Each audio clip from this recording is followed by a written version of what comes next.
gravar neste computador. Pronto, estamos a gravar. Então, Dr. João, muito obrigada por estar disponível agora aqui durante uma horinha para nós falarmos. É neurologista, trabalha no IPO de Lisboa e segue muitos de nós, não é? Das nossas famílias. E gostaria de começar por lhe perguntar exatamente se esta comunidade que tem a neurofibromatose tipo 1, neurofibromatose tipo 2 e esfanopatose, se encontram em maior risco ou não de contrair este vírus, que é o SARS-CoV-2. Portanto, o risco de contrair o vírus depende essencialmente dos contactos que as pessoas tiverem, ou seja, o risco decorre muito mais da nossa profissão e da nossa capacidade de manter o isolamento do que desta condição genética. Ou seja, se nós se trabalharmos na área da saúde, por exemplo, teremos um risco aumentado de contrair a infecção. Se trabalharmos em qualquer serviço essencial de atendimento ao público, que se mantém neste momento, temos também um maior risco de contrair a infecção. Se tivermos capacidade de cumprir regras estritas de isolamento social, o risco de contrairmos esta infecção aproxima-se de zero. Ou seja, uma pessoa que vive isolada e que tenha uma rede de fornecimento de alimentos não vai correr o risco de ter esta infecção ao longo do próximo ano. Portanto, o risco da infecção decorre essencialmente de contactos e de exposições e isso vai ser determinado largamente pela capacidade de mantermos as regras de isolamento social e a capacidade de termos mais cuidados no nosso local de trabalho. Deixa-me estar sempre ligar. Mas há algumas condições um bocadinho mais sensíveis, não é? Algumas pessoas que possam ter escoliose. Esse é um aspecto importante, ou seja, se um doente que tiver neurofibromatose tipo 1 e tiver algumas complicações específicas, tem um risco maior, teoricamente, de ter complicações graves com esta infecção. Ou seja, quando analisarmos a questão da infecção por esta doença, o Covid-19, há dois aspectos importantes que temos que distinguir. Por um lado, o risco de contrair a doença, e o risco vai depender essencialmente da capacidade de manter o isolamento de contacto durante vários meses, e a questão relacionada com como é que nós vamos lidar com essa infecção depois de a contrairmos. E em relação a isso, ou seja, como é que vamos lidar com a infecção depois de a contrairmos, isso vai depender, em bom rigor, da nossa idade e das comorbilidades que temos. As pessoas que têm neurofibromatose tipo 1 vão ter riscos diferentes consoante a idade que têm e as comorbilidades que têm. Um doente com neurofibromatose tipo 1 que tenha 70 anos, seja hipertenso, tenha tido um acidente vascular cerebral, tenha tido um infarto do miocárdio, esteja poliindicado, é um doente de elevadíssimo risco para ter complicações graves com esta doença. De igual forma, uma criança pequena que esteja a fazer tratamentos com imunossupressão, porque tem um glioma das vias ópticas e tem que estar a fazer quimioterapia convencional, se esta quimioterapia afetar o seu sistema imunitário, teoricamente essa criança não vai estar tão protegida como as outras crianças e poderá ter complicações mais graves com esta infecção. Crianças mais velhas que tenham escolioses graves e que já tenham algum tipo de dificuldade respiratória podem também lidar pior com este vírus e ter complicações mais graves. As complicações mais graves são insuficiência respiratória grave, com necessidade de cuidados ventilatórios e morte. Portanto, é disso que estamos a falar quando falamos em complicações graves. Não existem estudos que analisam o que é que está a acontecer às pessoas com neurofibromatose tipo 1 e que estão a ter esta infecção. Portanto, essa informação tão detalhada, neste momento, nós não temos.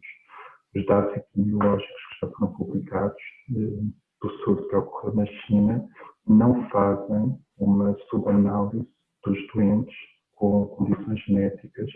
Portanto, assumimos que os doentes com NF1 estão diluídos nos doentes que têm tumor e que têm outras comorbilidades. Temos alguma equipa atualmente a estudar isso aqui em Portugal?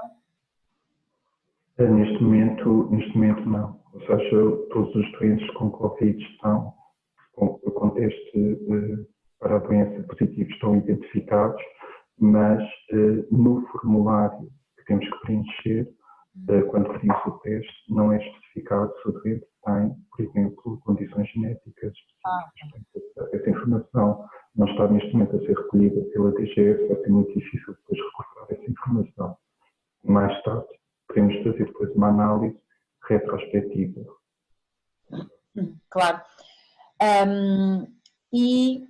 Por exemplo, alguns doentes que estão sob outra terapia que não, por exemplo, inibidores do MEC, há algum risco aumentado desses doentes?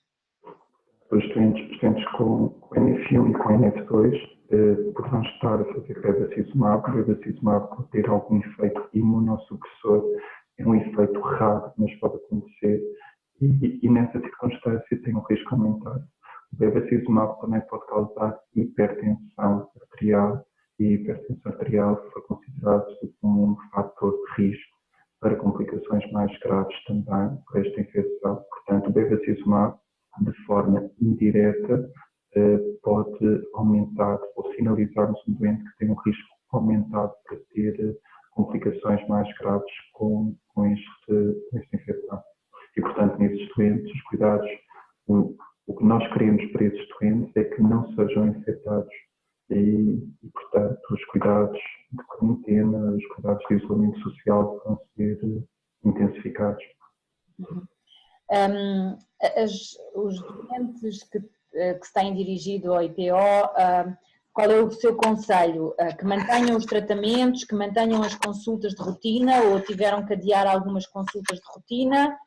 E, se sim, qual é o tempo máximo que acha que pode ser adiado? O que está a acontecer no IPO é que estamos a tentar reduzir o mais possível as idas ao IPO, porque apesar de tudo o IPO ou qualquer outro hospital é um local onde os doentes vão ter um risco aumentado de contactar com outras pessoas que possam estar doentes.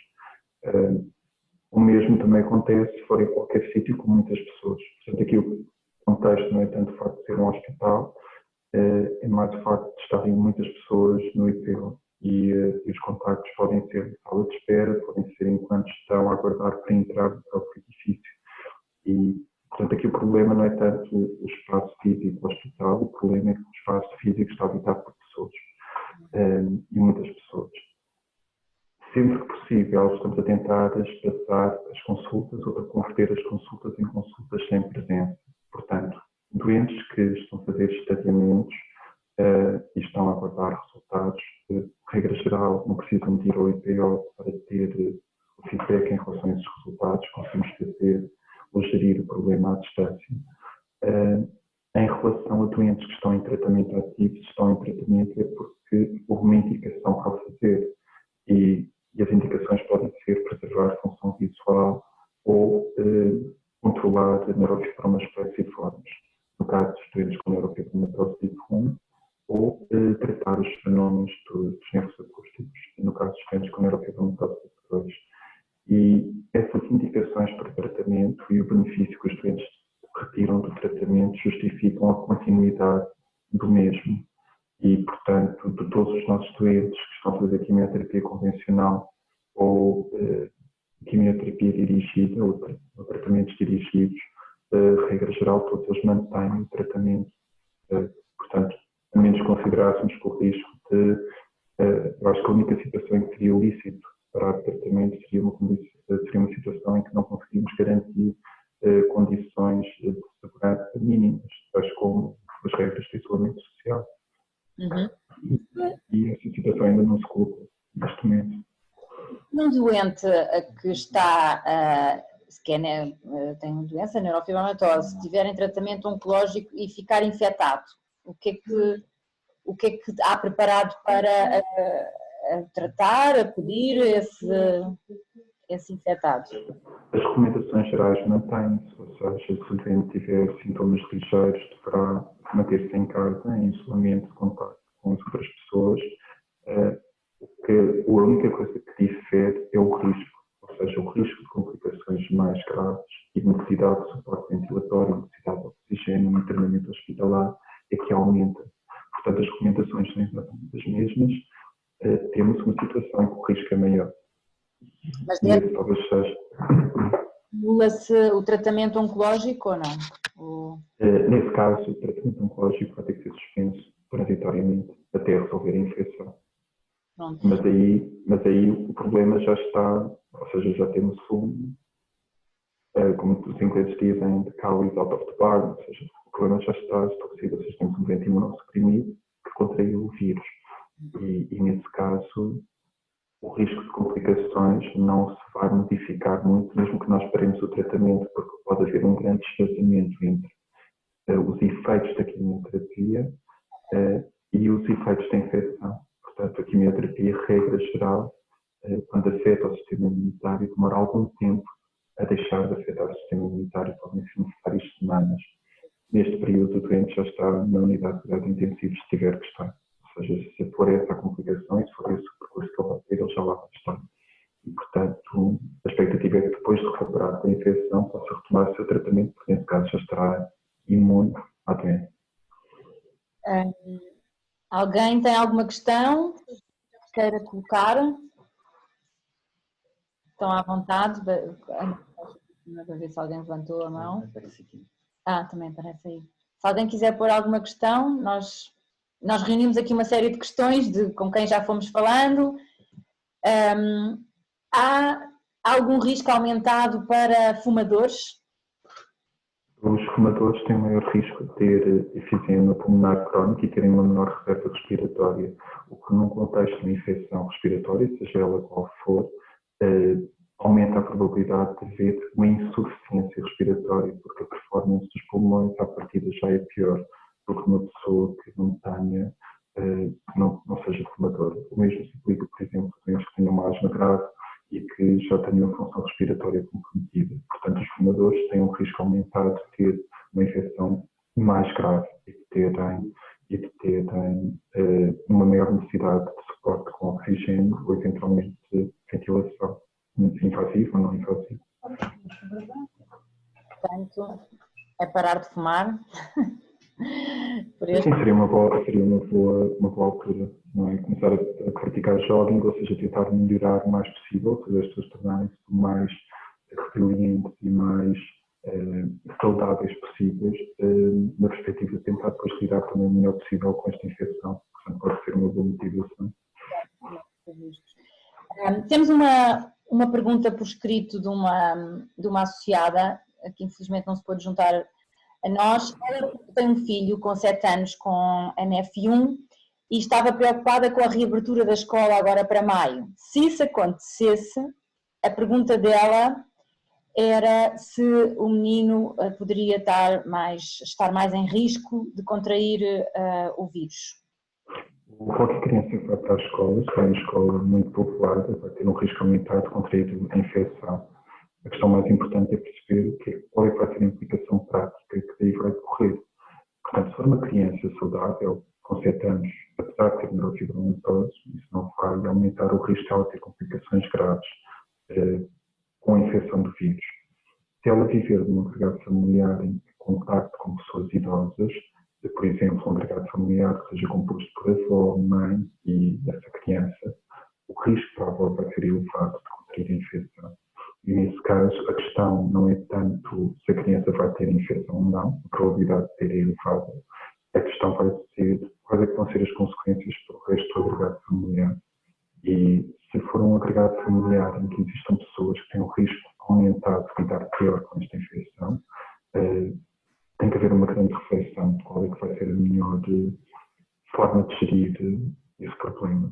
Ou seja, podem isolar a pessoa mais frágil ou podem considerar que, não havendo essas condições para isolar a pessoa mais frágil, a entrada na escola terá que ser deferida. Portanto, eu acho que são questões que têm que ser depois muito individualizadas, as soluções vão ser muito individualizadas, mas o objetivo é chegar ao final do ano com toda a gente viva e bem. Algumas decisões difíceis vão ter que ser tomadas. Pois é, porque é uma doença que vai estar por aí, não é? Quer dizer, o vírus está... A perspectiva é de que eu penso que cada um de nós vai poder retomar a normalidade apenas se uma das duas condições se verificar. Contactamos com a doença e estamos imunes, e a única forma de sabermos isso vai ser fazendo um teste serológico que nos diga que já estamos imunes, porque a maioria de nós, se contrair esta doença, não vai ter qualquer sintoma, portanto vão ser desenvolvidos, e estão a ser desenvolvidos testes que permitem perceber se já contactamos com o vírus ou não, e se desenvolvemos uma imunidade para esse vírus. E se assim for, podemos retomar a normalidade dos nossos contactos, ou seja, podemos voltar à vida pré-Covid com muita segurança, ou seja, voltar a estar com os nossos avós, voltar a estar com pessoas mais frágeis. E a outra solução vai ser sermos vacinados e essa vacina ser eficaz e segura. A perspectiva de uma vacinação em massa é concretizar-se e difundir-se, só se irá. Eu penso que seria sensato situar essa vacinação em massa em 2021, final de 2021. Portanto, a normalidade para todos nós vai ocorrer de forma muito faseada, ou seja, as pessoas que já estão imunes vão poder retomar a normalidade com segurança, as pessoas que não estão imunes e que são de altíssimo risco vão ter que adiar essa normalidade até 2021. Uhum. Portanto, vai ser muito penoso para algumas pessoas. Portanto, as pessoas que não podem ser infectadas, as pessoas que têm um elevadíssimo risco de ter complicações graves, vão ter um período muito penoso e vão precisar do nosso apoio ao longo do próximo ano.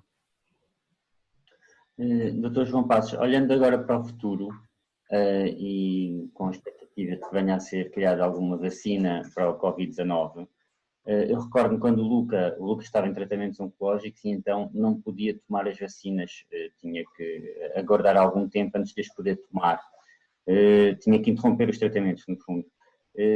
Qual é que é a expectativa em relação a uma vacina no futuro para o Covid-19 para pacientes que estejam em tratamento oncológico? Isso irá depender do tipo de vacina. Se for uma vacina inativada, poderá ser seguro de fazer a administração da vacina numa criança, mesmo que esteja imunossuprimida. Se for uma vacina viva, com elevado risco de originar uma infecção, essa vacina estaria desaconselhada num doente imunossuprimido. Regra geral, as vacinas que são mais difundidas são vacinas inativadas, seguras nos doentes imunossuprimidos. Por exemplo, os doentes que fazem tratamentos oncológicos por outros motivos, para outros tumores, têm indicação para fazer a vacina da gripe todos os anos, por exemplo. E todos eles fazem a vacina da gripe, mesmo que estejam imunossuprimidos, mesmo que estejam a fazer tratamentos oncológicos. O que se pode verificar é que a resposta imunológica que eles vão gerar pode ser um pouco menor se estiverem muito imunossuprimidos e a vacina pode ser menos eficaz, mas continua a ser uma vacina segura e não vai estar associada a infecções graves nestes doentes. Portanto, depende do tipo de vacina. Regra geral, as vacinas que são desenvolvidas para este tipo de vírus são vacinas inativadas que podem ser dadas em doentes imunossuprimidos. Temos aqui uma pergunta da Clara. Sou mãe de um jovem de 19 anos que vive com os avós. Quando regressar à escola, deve fazer um teste para aferir a imunidade. Ele é saudável e não tem comorbilidades. Ou seja, eu acho que a pergunta é relativamente ao teste. Ele deve fazer um teste quando voltar à escola?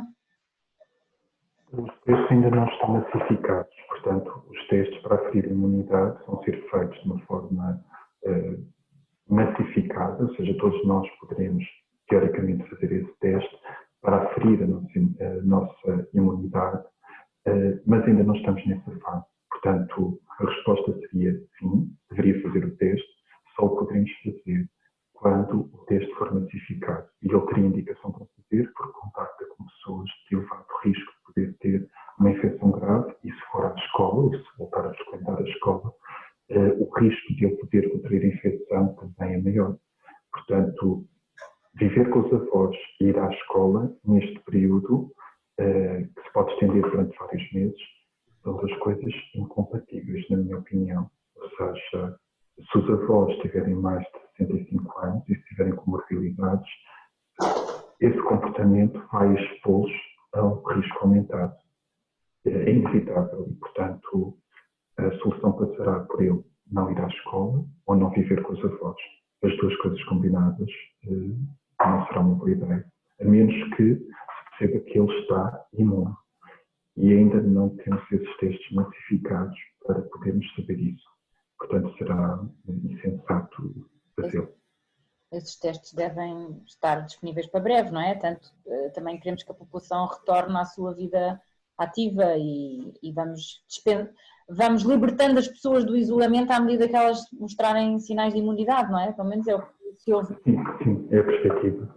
Mas como estamos a ser tão bons na contenção da doença, estamos a ter um bom trabalho na contenção da doença, isso vai fazer com que a libertação das pessoas para a vida ativa seja, na verdade, mais lenta, porque estas medidas que estamos a adotar neste momento estão, em bom rigor, a atrasar a dispersão da doença. Portanto, vai demorar algum tempo e se vamos usar esta estratégia, em bom rigor, isso significa que a imunidade de grupo vai demorar mais tempo a ser alcançada. Ainda sobre as vacinas, vai ser algo como a da gripe, não é? Sendo um vírus que tem uma taxa de mutação tão elevada e que nós já vimos que foi criando alterações no seu genoma à medida que cobre o mundo, o desenvolvimento de uma vacina vai ser algo sempre muito ativo, não é? Vai ter sempre... Exatamente. E a vacina vai ser um processo muito dinâmico e provavelmente vamos ter que cobrir, a mesma vacina vai ter que cobrir diferentes estirpes, e esse é um aspecto muito importante. Tem que se nós contactarmos com uma estirpe, se tivermos uma vacina desenvolvida para uma estirpe, ela pode conferir também imunidade para algumas variantes ou as outras variantes do vírus. Portanto, pequenas diferenças, o nosso sistema imunitário consegue lidar com pequenas diferenças entre os vírus. Não vai conseguir lidar com vírus radicalmente diferentes. E esse é o grande problema desta pandemia. Um vírus bastante diferente daquele com os quais estamos habituados a lidar. Relativamente ao desenvolvimento da vacina e depois a necessidade de atualização das vacinas, é algo que ainda não sabemos neste momento. E vamos ter que ser vacinados todos os anos para as novas estirpes que se forem desenvolvendo o coronavírus, ou se uma vacinação em massa e a imunidade de grupo que nós temos esperança alcançar é suficiente para não termos que ser continuamente vacinados, é algo que está em aberto e não sabemos responder neste momento. Temos aqui outra pergunta do Manuel Silva, mas o facto de estar imune não pode transportar o vírus e contagiar outras pessoas? Não, a imunidade significa que o sistema imunitário resolveu a infecção e erradicou o vírus. Portanto, o estado de imunidade, no que diz respeito a este vírus, significa a erradicação do mesmo e a capacidade de rapidamente o eliminar se voltar a contactar com ele. Portanto, é uma situação em que o doente está seguro e está confortável e não se vai ter que preocupar em ter medidas excepcionais de desinfecção e isolamento de contacto com as pessoas mais velhas. Pois, não é um reservatório, não é? Não fica... Exatamente. Temos aqui outra pergunta da Susana. A quem trabalha diretamente com o público tem que ter algum cuidado especial? As pessoas que trabalham diretamente com o público têm um risco aumentado de contrair a infecção e, portanto, têm que minimizar esse risco.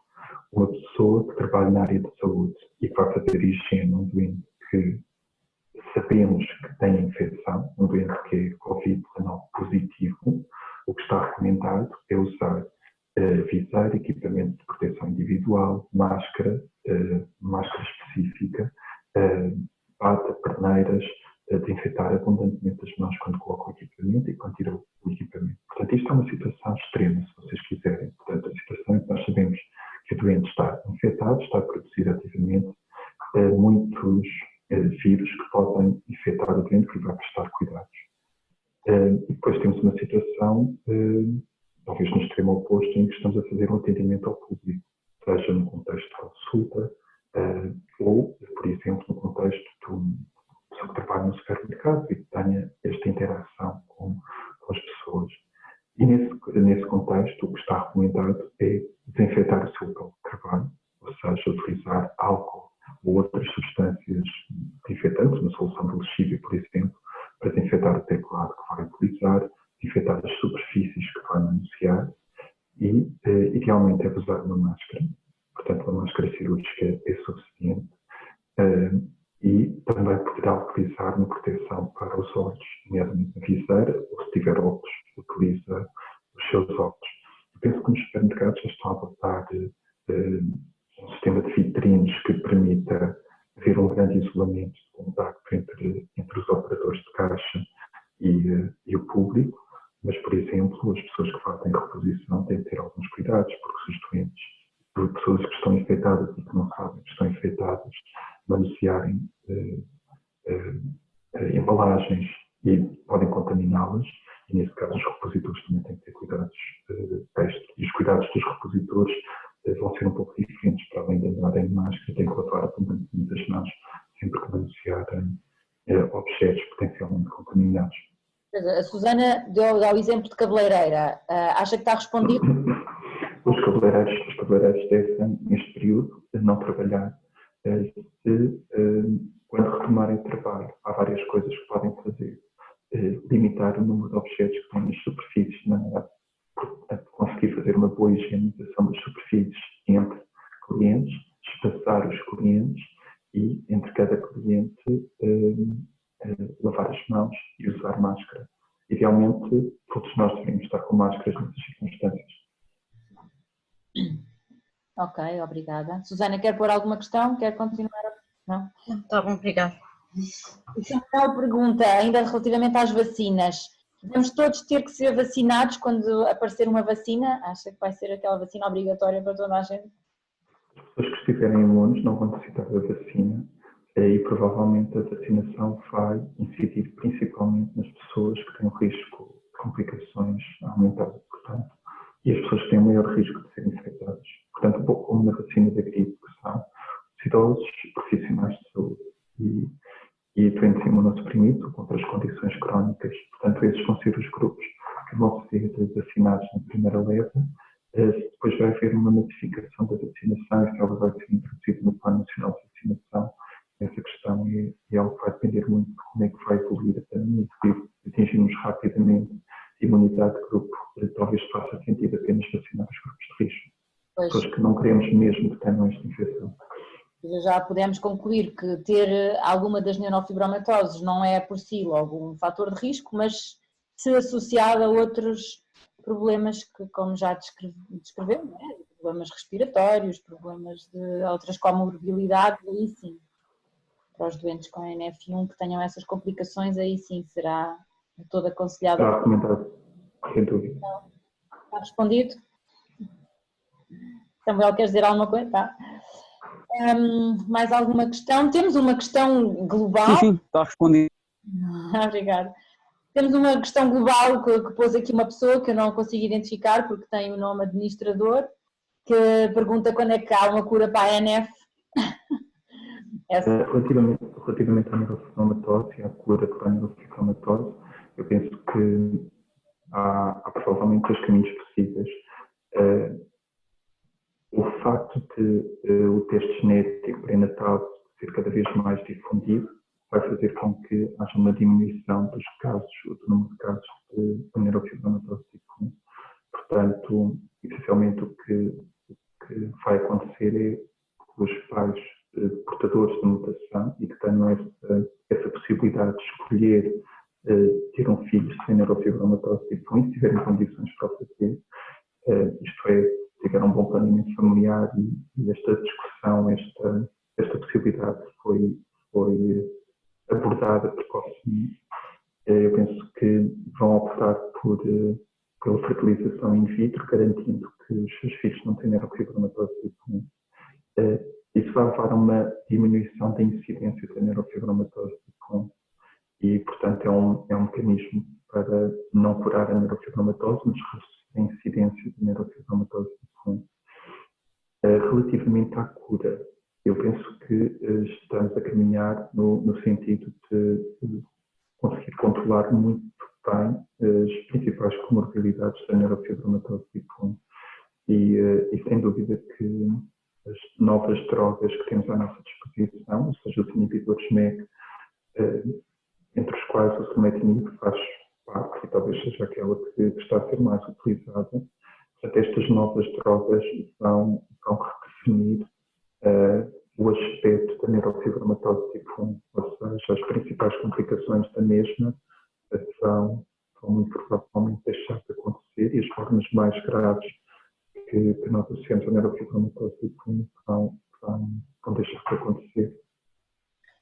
Alguns aspectos em que esta droga não vai ser eficaz, portanto, na redução da vasculopatia, não está estabelecido que seja particularmente útil e em algumas alterações do perfil neurocognitivo das crianças com neurofibromatose tipo 1 e nos adultos com neurofibromatose tipo 1, também não é expectável que esta droga produza qualquer efeito, porque, em bom rigor, o perfil neurocognitivo das pessoas portadoras da mutação decorre de uma reorganização ou de uma organização neuronal que é estabelecida numa fase muito precoce do desenvolvimento embrionário e, portanto, a capacidade de reorganizar as redes neuronais com uma droga como esta é muito reduzida.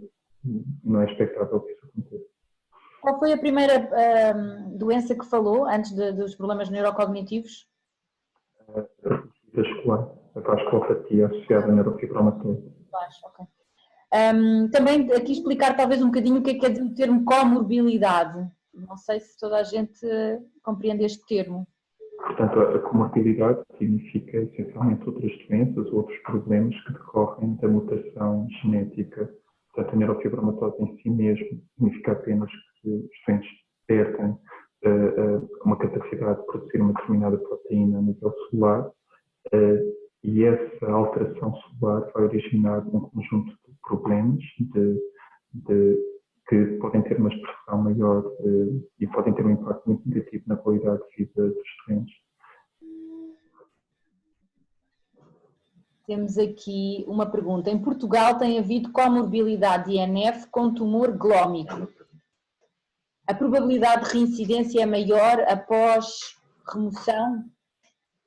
A regra geral, a remoção cirúrgica dos tumores colónicos é um tratamento curativo. Infelizmente, como os tumores colónicos ocorrem perto de estruturas nervosas, se essas estruturas nervosas forem danificadas durante o próprio procedimento cirúrgico, podem originar quadros de dor intensa e intratável, dor crónica intensa e intratável. E infelizmente, essa é uma complicação da remoção dos tumores colónicos. Por outro lado, os tumores colónicos em si mesmos estão associados a episódios de terror excruciante.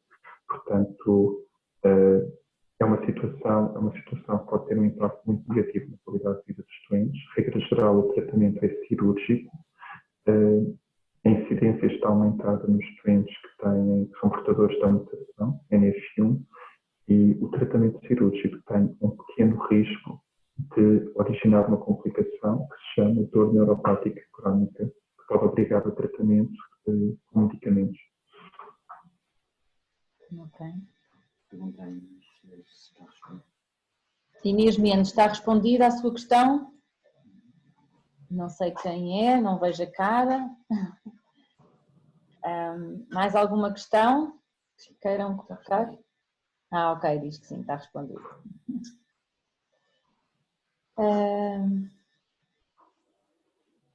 Tu tinhas mais alguma questão? Não, acho que já foram amplamente respondidas. Muito bom. Não sei se há mais questões. Venham, aproveitem, o Dr. João está aqui disponível, tirou a tarde do hospital.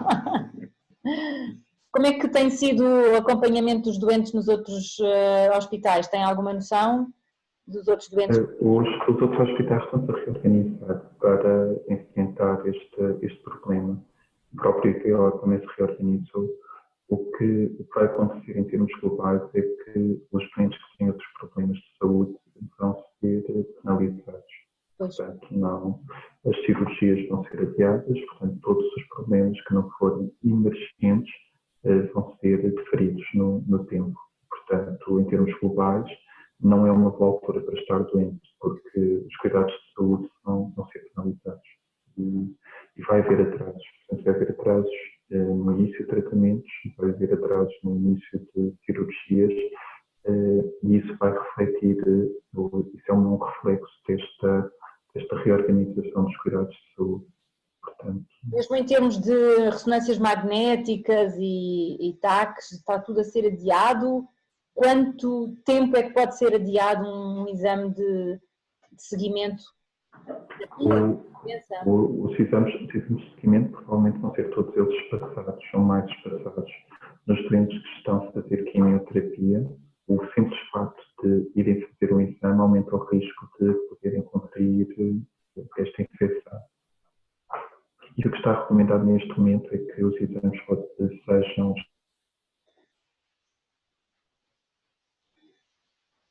e em alguns casos recomenda-se que algumas sociedades europeias recomendam que só se façam os exames se o doente, por exemplo, tiver sintomas que justificam a realização dos exames, o que é uma mudança de atitude relativamente àquilo que habitualmente fazemos, em que definimos uma periodicidade, geralmente de 3 a 6 meses, em que esperamos o exame avaliar a resposta ao tratamento que estamos a fazer.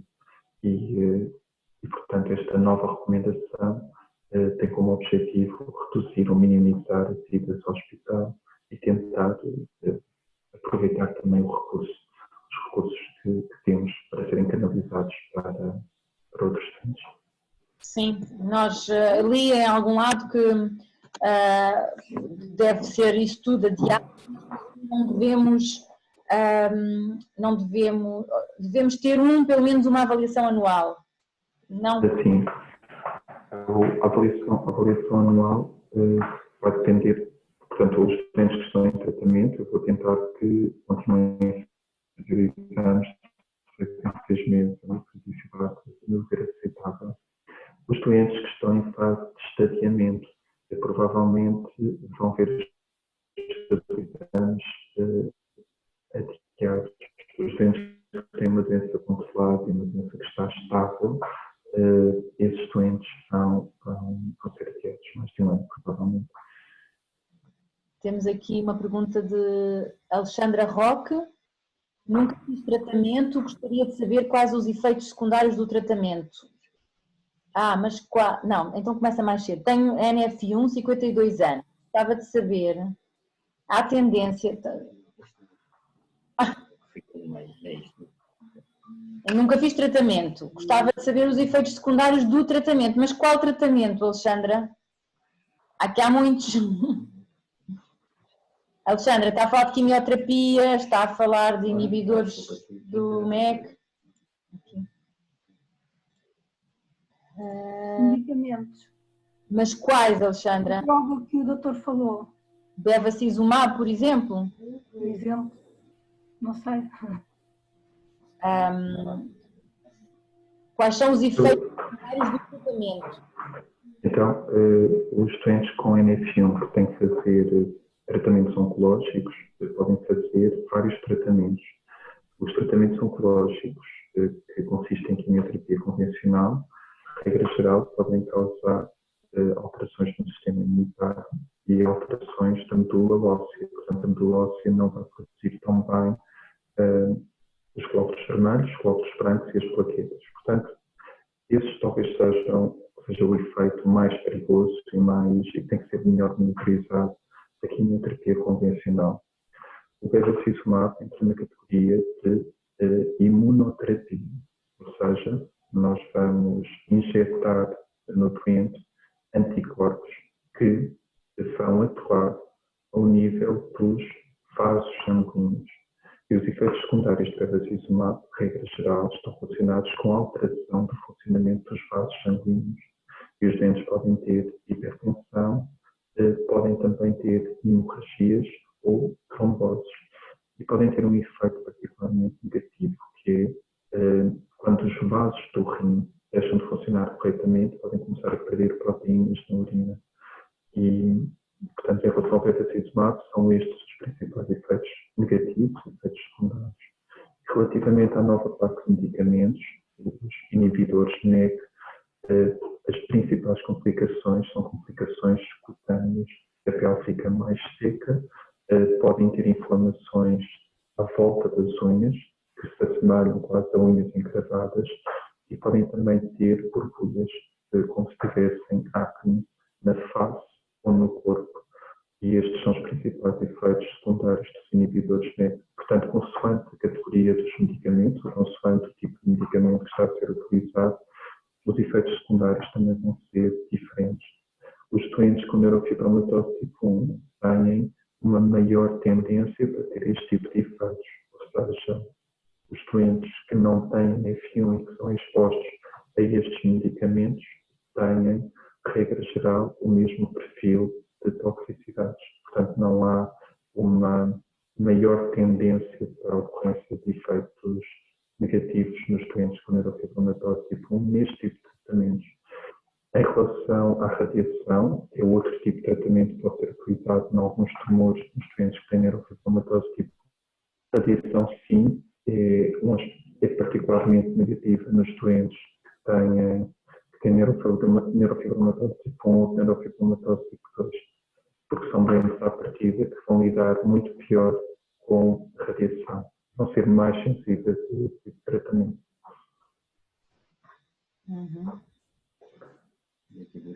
Diz. Temos aqui mais duas perguntas.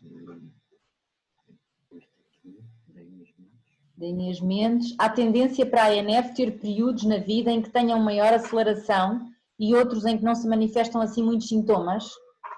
Sim, ou seja, a neurofibromatose e as complicações associadas à neurofibromatose dependem da idade. Regra geral, numa criança muito pequenina, com 2 a 5 anos, nós vamos estar particularmente preocupados com os gliomas das vias ópticas.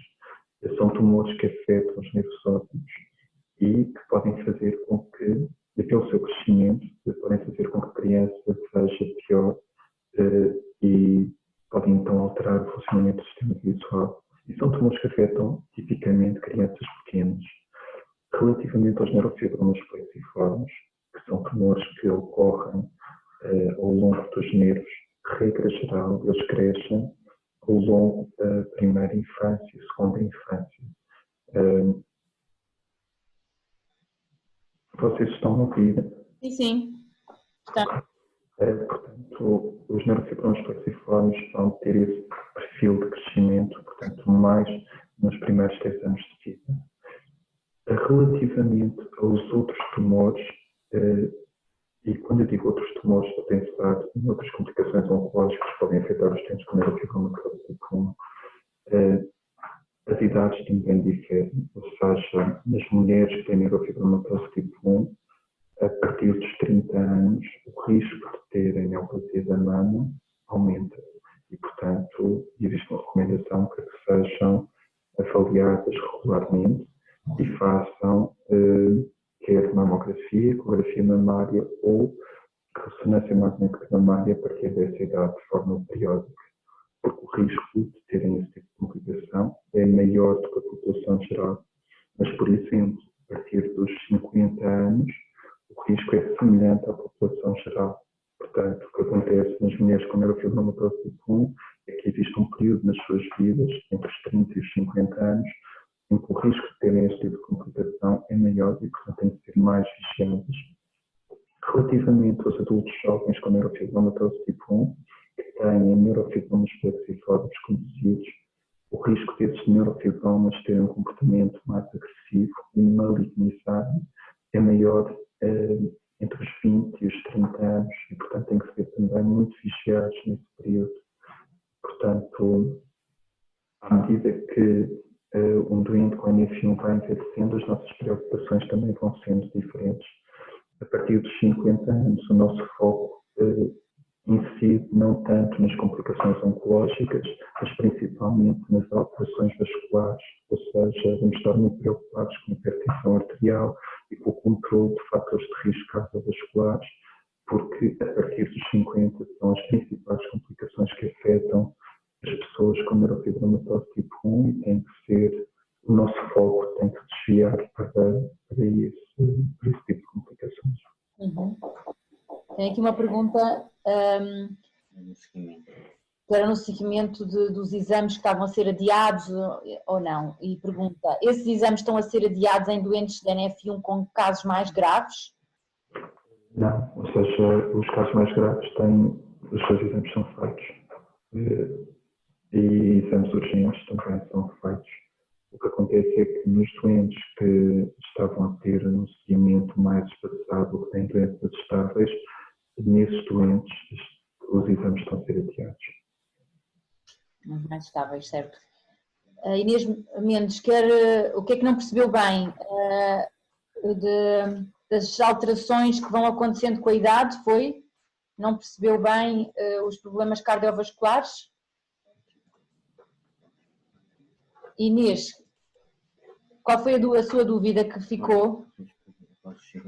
Após os 50 anos há um maior risco de doenças cardiovasculares em doentes com NF?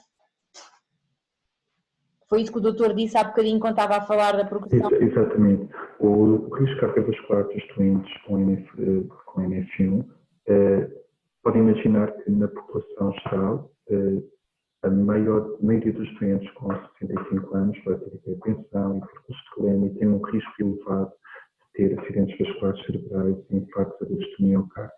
Portanto, a partir dos 65 anos, há uma grande concentração deste tipo de problemas. AVCs, infartos agudos do miocárdio. Nas pessoas com neurofibromatose tipo 1, o que vai acontecer é que vai haver uma antecipação deste pico de incidência em 10 anos. Ou seja, todas as complicações que nós temos na população geral, e são as principais causas de morte da população geral, portanto, as doenças cardiovasculares, essas complicações vão ser antecipadas cerca de cerca de 10 anos nas pessoas com neurofibromatose tipo 1. Portanto, é fundamental desde cedo discutir estilos de vida saudáveis e tentar cristalizar esse tipo de comportamentos nas crianças com neurofibromatose tipo 1. Pensando que uma criança saudável vai ter uma maior probabilidade de ter também estilos de vida saudáveis à medida que for avançando na sua vida. Portanto, é uma conversa recorrente na qual temos que insistir. Ou seja, focarmos muito num estilo de vida saudável, alimentação com pouco sal, atividade física regular, são coisas que estão sob o nosso alcance controlado. E se nós sabemos que, à medida que as décadas vão passando, o risco de podermos ter complicações graves, complicações musculares mais graves, é maior, eu acho que isso deve-nos fazer, então, insistir um pouco mais. Mas este tipo de estilos de vida saudáveis, ou esta recomendação é válida para todas as pessoas. Acho que é particularmente útil para as pessoas com neurofibromatose. Temos aqui uma pergunta do Samuel. Não sendo ortopedista, o uso de coletes de correção de postura pode ser usado ou não? Colete para a coluna. Regra geral, esse tipo de discussão, no meu ver, beneficia de uma avaliação multidisciplinar, ou seja, qualquer criança com escoliose deve ser avaliada precocemente por ortopedia, por medicina física e reabilitação. E é muito importante que sejam os dois, porque, regra geral, os ortopedistas vão estar mais inclinados para intervenções, nomeadamente cirurgias, e os colegas de medicina física e reabilitação vão estar mais inclinados para a utilização de coletes. E provavelmente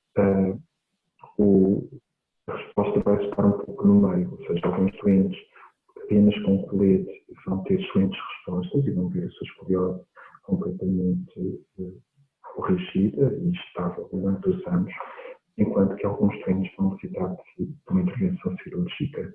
E Quando os doentes necessitam de uma intervenção cirúrgica, de regra geral, se a intervenção for feita precocemente, isso pode ter um impacto mais positivo no resultado final dessa escoliose. Portanto, doente com NFI e com escoliose tem que ser referenciado imediatamente para uma equipa com medicina física e reabilitação e com ortopedia. Idealmente uma equipa experiente. Em Lisboa, provavelmente a pessoa com mais experiência será a equipa da Estefânia, com o professor Mineiro e com o Dr. João Campanholo.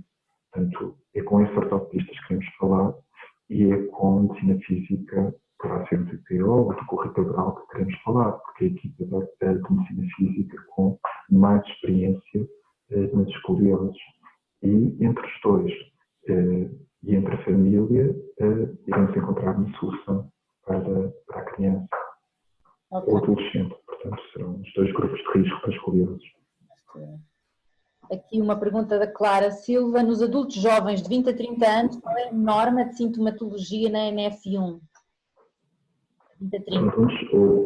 Um adulto jovem entre 20 e 30 anos, se já tiver neurofibromas plexiformes conhecidos, tem que ser monitorizado, ou seja, idealmente deverá fazer ressonâncias magnéticas de follow-up para compreender se os neurofibromas que têm estão a crescer ou não.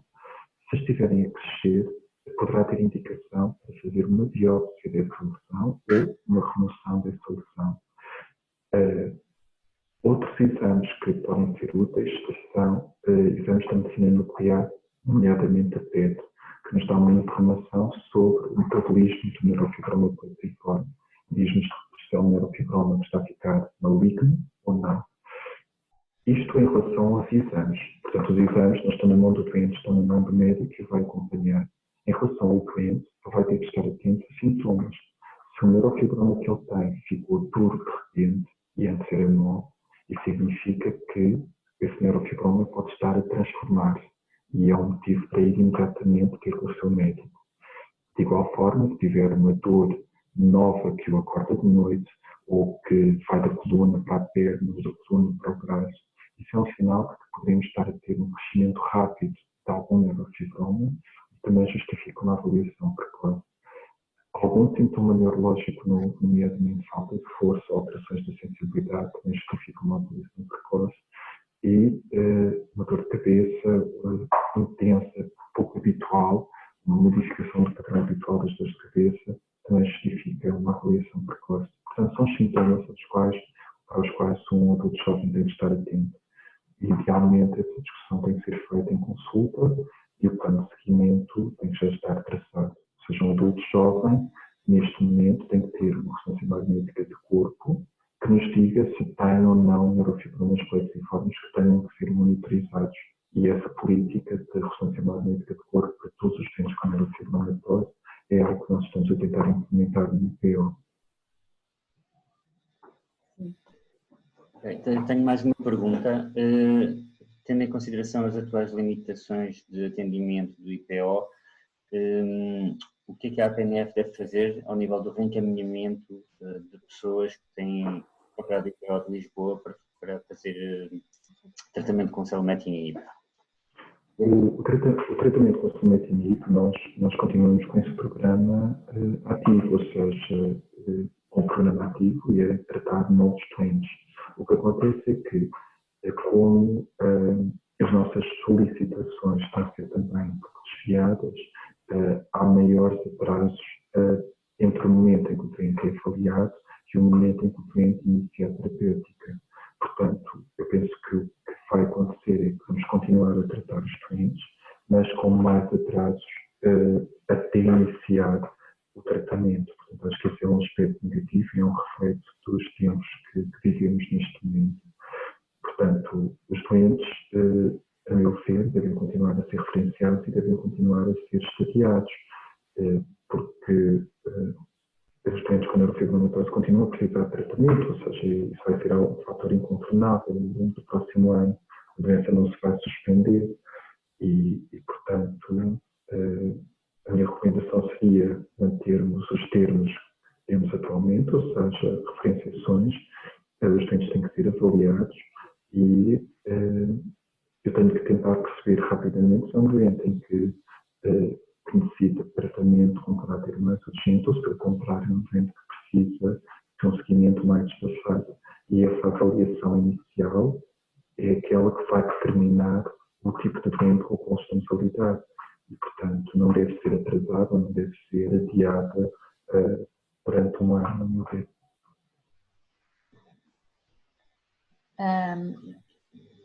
Temos aqui uma última pergunta. Se um tumor plexiforme se transformar em maligno, quais as opções a seguir? A malignização do neurofibroma plexiforme é um assunto que é muito preocupante, porque é uma doença gravíssima. Esta complicação pode afetar cerca de 10% dos doentes com neurofibromatose tipo 1, portanto é uma percentagem de sorte elevada. O primeiro passo a seguir é a ressonância magnética. O segundo passo é pedir uma avaliação urgente pelo colega de cirurgia e o colega de cirurgia tem que decidir se consegue fazer uma remoção completa ou não. E se conseguir fazer uma remoção completa, esse é o tratamento que temos perseguido, porque com uma remoção completa do tumor com margens cirúrgicas adequadas, o doente ficará curado.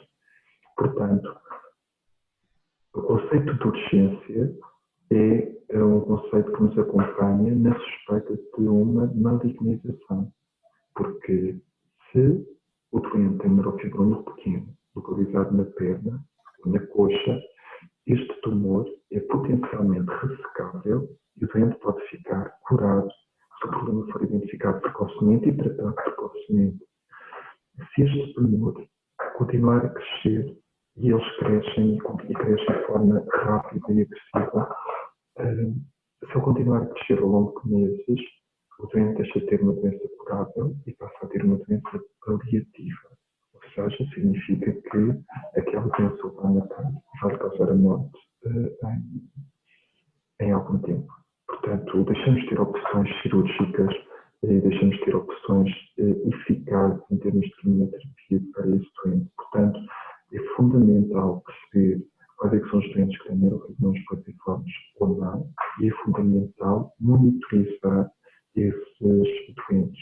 Porque se fizermos uma ressonância de corpo a uma criança com neurofibromatose tipo 1 e essa ressonância revelar a ausência de neurofibromas plexiformes, o nosso nível de preocupação relativamente a esta complicação potencial diminui drasticamente. Enquanto que, se fizermos uma ressonância numa criança e verificarmos que ela tem centenas de neurofibromas plexiformes e tem uma mutação que aumenta o risco de transformação maligna, vai ser uma criança que nós vamos querer fazer ressonâncias periódicas ao longo da sua vida e tentar perceber exatamente quais é que são os neurofibromas que têm que ser biopsados, quais é que não têm que ser biopsados, quais é que têm que ser removidos. A situação mais dramática é quando nós identificamos o problema precocemente e, infelizmente, não vamos conseguir fazer nada porque a lesão está localizada perto de estruturas vasculares e é irressecável. E, nesse caso, é uma situação essencialmente de grande angústia, porque temos o problema, identificámos-lo, temos o problema bem caracterizado, sabemos como tratar, mas esse tratamento é impossível devido à localização complexa do neurofibroma. No caso do neurofibroma se alterar, crescer ou começar com dores, e tendo em conta o plano agora para a Covid-19, qual o procedimento? Onde nos devemos dirigir? Portanto, entre em contato comigo, eu faço um pedido de ressonância magnética urgente, fazemos o exame.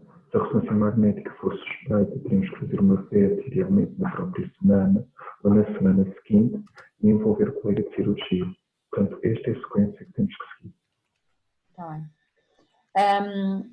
Agora, só para terminar, eu gostava de lhe perguntar se tem tido queixas dos doentes relativamente ao isolamento a que estão sujeitos. Em geral, os doentes de DNF são um bocadinho mais isolados por natureza e se por acaso esta obrigatoriedade de isolamento tem agravado o estado de saúde mental dos nossos doentes. O isolamento social é vivido de forma diferente por todas as pessoas. Eu acho que aqui o aspecto mais importante talvez não seja se tem a neve ou não, talvez tenha mais a ver com as condições de habitabilidade. Eu neste momento tenho uma família composta por 3 gerações, portanto, avó, mãe e 2 filhos, uma família monoparental, que tem uma casa muito pequena e estão a viver os 4 num confinamento quase total, porque por um lado tem uma pessoa idosa a viver com eles e portanto estão a ter cuidados redobrados por causa dessa pessoa idosa e por outro lado uma das crianças tem várias patologias respiratórias e portanto é um doente de alto risco para contrair a infecção. Portanto, claramente esta família está a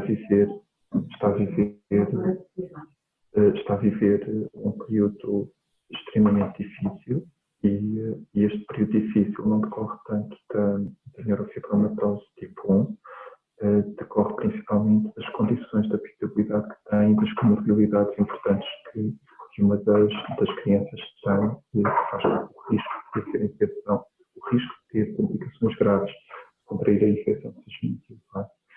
Portanto, este caso particular ilustra a minha concepção em relação ao isolamento, ou seja, quanto melhores forem as nossas condições de habitabilidade,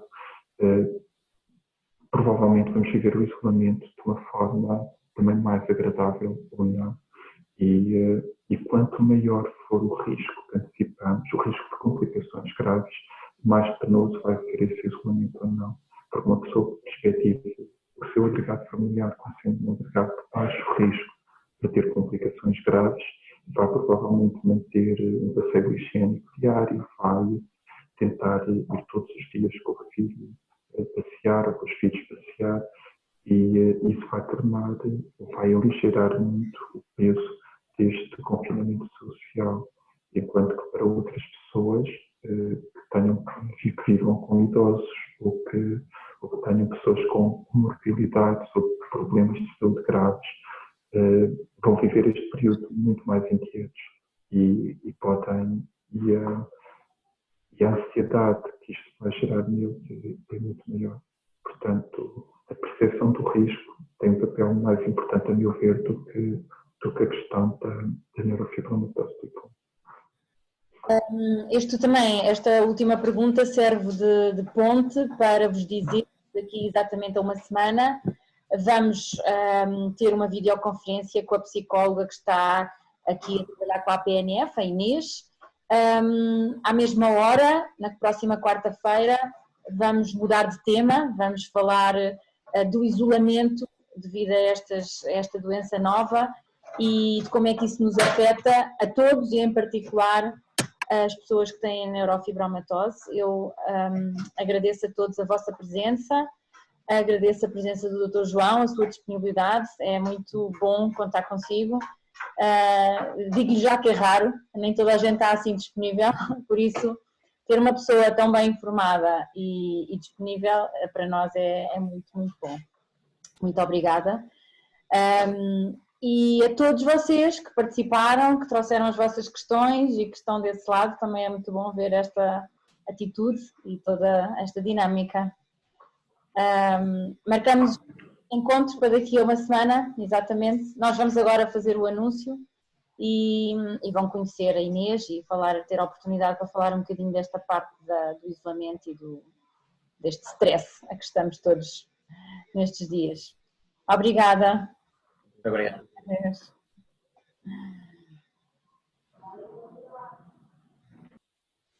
Pausa.